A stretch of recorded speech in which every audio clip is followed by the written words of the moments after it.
안녕하세요. 오늘의 주요 뉴스를 스케치해드리는 HTC 뉴스캐치의 타프로입니다. 오늘도 거품없이 정직하게 오늘의 미국 뉴스를 스케치해드리겠습니다.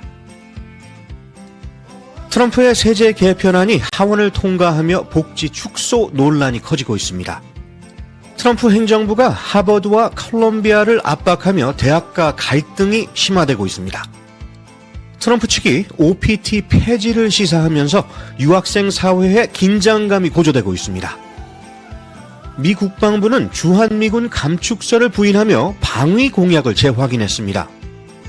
대법원이 트럼프의 독립기관 해임권을 인정하면서 헌법 판례가 흔들리고 있습니다. 트럼프 대통령이 밈코인 투자자들과 만찬을 가져 사적 이익 논란이 일고 있습니다. 미국 증시는 혼조세를 보였고 원화는 강세로 마감됐습니다. 전 세계 6명 중 1명이 분쟁에 노출되며 폭력이 확산되고 있습니다. 트럼프 세금 법안이 청정에너지 보조금을 대폭 삭감할 전망입니다. 비타민 D가 노화 지표를 늦출 수 있다는 연구 결과가 나왔습니다. 이상은 오늘의 헤드라인입니다. 오늘도 뉴스캐치를 찾아주셔서 감사드립니다. 오늘의 첫 소식입니다. 트럼프 대통령이 주도한 대규모 세제 개편안이 하원 문턱을 넘어섰습니다. 감세 혜택이 중산층에게 돌아가는 반면 복지 축소와 국가 부채 증가는 저소득층에게 큰 부담으로 작용할 수 있다는 지적도 함께 나오고 있습니다. 이하람 리포터, 이번 세제안의 주요 내용과 파장을 전해주시죠. 이번 세제 개편안은 현재 유지 중인 소득세율을 연장하고 표준공제를 개인 기준 16,000달러, 부부 기준 32,000달러로 상향하는 내용을 포함하고 있습니다. 또 아동세액공제는 자녀 한 명당 최대 2,500달러로 인상되어 약 4천만 가구에 직접적인 재정 혜택이 돌아갈 것으로 보입니다. 특히 팁과 초과 근무 수당에 대한 비과세 조항이 포함돼 외식업과 서비스업 종사자들의 기대를 모으고 있습니다. 중산층 감세 효과가 뚜렷해 보입니다. 그런데 반대 의견도 만만치 않다면서요? 그렇습니다. 민주당은 이번 세제안이 저소득층 복지 기반을 약화시키고 고소득층에 더 큰 혜택을 안겨주는 구조라고 강하게 비판하고 있습니다.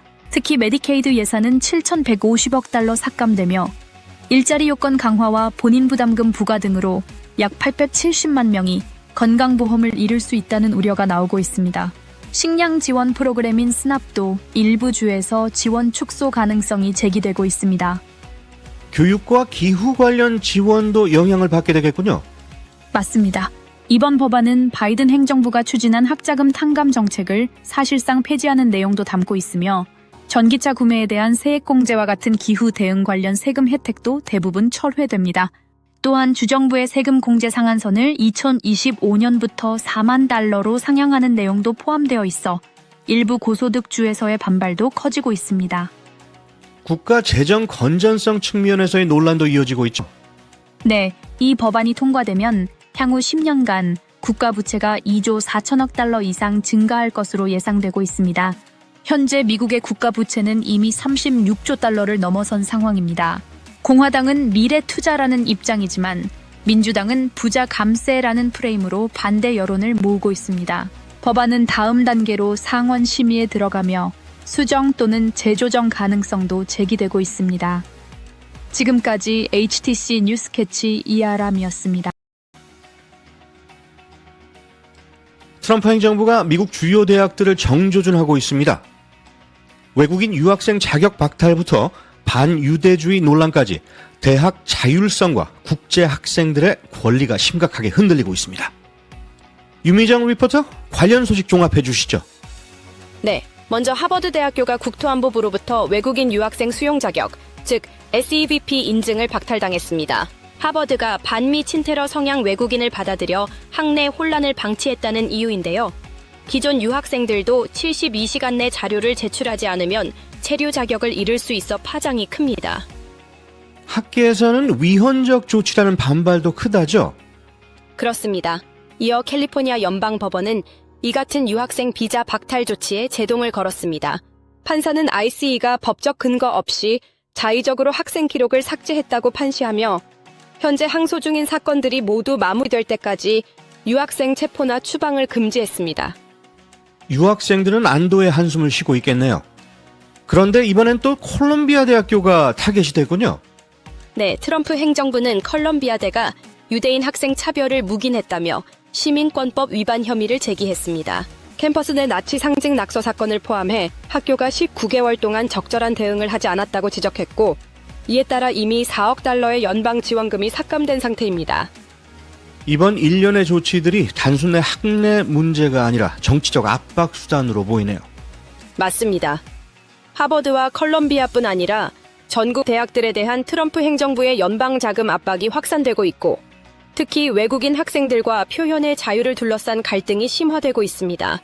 학계는 집단 소송과 헌법 소원 등 강경 대응을 준비 중입니다. 지금까지 HTC 뉴스캐치 유미정이었습니다. 대학 캠퍼스가 더 이상 학문의 자유 공간이 아닌 정치적 전선이 되어버린 현실. 앞으로의 귀추가 주목됩니다.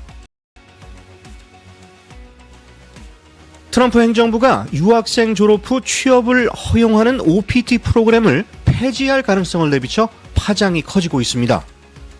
OPT는 Optional Practical Training의 약자로 미국에서 유학생이 학업을 마친 후 전공 분야에서 합법적으로 취업할 수 있도록 허용된 프로그램입니다.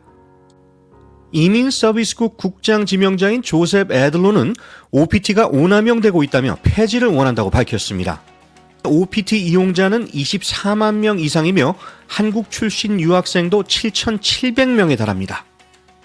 다만 트럼프 대통령은 외국 인재 영주권 우대 방침을 밝혀 입장 차이가 존재하며 완전 폐지보다는 엄격한 심사 강화 가능성도 제기되고 있습니다. 미 국방부가 최근 제기된 주한미군 감축설에 대해 강하게 부인했습니다. 월스트리트저널이 주한미군 4,500명을 괌 등으로 재배치할 계획을 보도했지만 국방부는 사실이 아니다라고 공식 발표했습니다. 국방부 대변인은 한국 방어에 대한 미국의 공약은 굳건하며 다음 한국 정부와도 동맹 강화를 위해 협력할 것이라고 밝혔습니다. 현재 미국은 한국과의 철통 동맹을 유지 중입니다. 연방대법원은 트럼프 대통령이 해임한 독립기관 위원들의 즉각 복귀를 허용하지 않기로 결정했습니다. 보수 성향 대법관들은 대통령이 별다른 사유 없이 행정부 인사를 해임할 수 있다고 판단했습니다. 이번 결정은 1935년에 확립된 험프리스 판례의 효력을 약화시킬 수 있다는 해석이 나오고 있습니다. 진보 성향 대법관들은 이번 판단이 정부 권력에 대한 견제 장치를 무력화시킬 수 있다고 경고했습니다. 현재 이 사건은 하급심에서 계속 진행 중입니다. 트럼프 대통령이 자신이 발행한 밈코인의 주요 구매자들과 블랙타이 만찬을 열고 이 코인을 통해 수익을 얻은 사실이 알려지면서 정치적, 윤리적 논란이 커지고 있습니다. 트럼프 가족 기업은 이 코인으로 올해만 3억 달러 이상을 벌어들였고 거래 수수료만도 수천만 달러에 달합니다. 백악관은 사적인 시간의 행사라며 선을 그었지만 대통령 전용 헬기까지 이용되면서 공과 사의 경계가 모호하다는 비판이 이어지고 있습니다. 민주당과 윤리 전문가들은 현직 대통령이 자신의 코인을 통해 외국인 투자자로부터 수익을 얻는 행위는 헌법의 금품 수수 금지 조항을 위반할 가능성이 있다고 지적하고 있습니다. 현재 사건은 정치권과 법조계에서 논의가 계속되고 있습니다. 어제 미국 증시는 혼조세로 마감했습니다. 다우지수는 소폭 하락했고 S&P 500도 0.04% 떨어졌지만 기술주 중심의 나스닥은 0.3% 상승하며 강세를 보였습니다. 이는 트럼프 대통령의 세금 감면 법안이 국가 부채 증가 우려를 불러일으킨 가운데 시장이 신중한 움직임을 보인 결과입니다. 같은 날 원 달러 환율은 전일 대비 5.9원이 내린 1381.3원으로 마감해 6개월 만에 최저치를 기록했습니다. 미국이 한국의 원화 절상을 요구할 것이라는 관측이 제기되며 원화 강세로 이어졌습니다. 영국 텔레그래프는 지난해 50개국에서 무려 56건의 무력 분쟁이 발생했다고 보도했습니다. 이는 1946년 이후 두 번째로 많은 수치로 가자지구 전쟁, 미얀마 내전, 멕시코 마약 카르텔 충돌까지 다양한 갈등이 전 세계에 퍼지고 있습니다.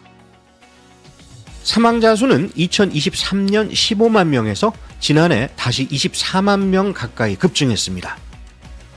전문가들은 지금이 제2차 세계대전 이후 가장 폭력적인 시기로 2025년에는 분쟁이 더 확대될 가능성이 있다고 경고했습니다.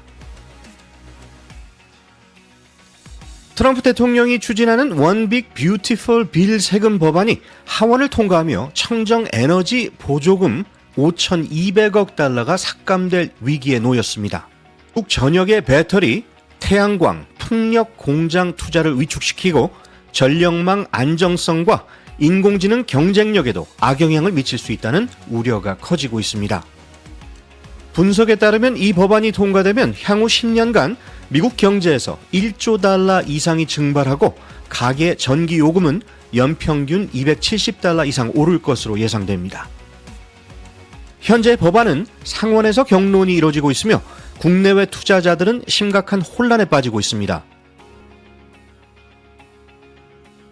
하버드대와 브리검 여성병원 연구진이 발표한 새로운 임상 연구에서 비타민 D 섭취가 노화의 생물학적 지표인 텔로미어 단축 속도를 늦출 수 있다는 가능성이 제기됐습니다. 연구진은 4년간 900명의 중장년층을 추적한 결과 비타민 D를 복용한 집단이 그렇지 않은 집단보다 텔로미어가 덜 짧아졌다고 밝혔습니다. 다만 전문가들은 이 결과를 일반화하기엔 아직 이르며 대부분의 미국인은 이미 충분한 비타민 D를 섭취하고 있다고 강조했습니다. 현재 이 연구는 추가 검증이 필요한 초기 단계입니다.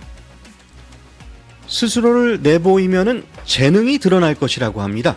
네, 오늘 여러분의 모습을 한껏 노출시키는 하루 되시기 바랍니다. 뉴스캐치 오늘 소식은 여기까지입니다. 좋은 하루 되시기 바랍니다. 진행의 타프로였습니다.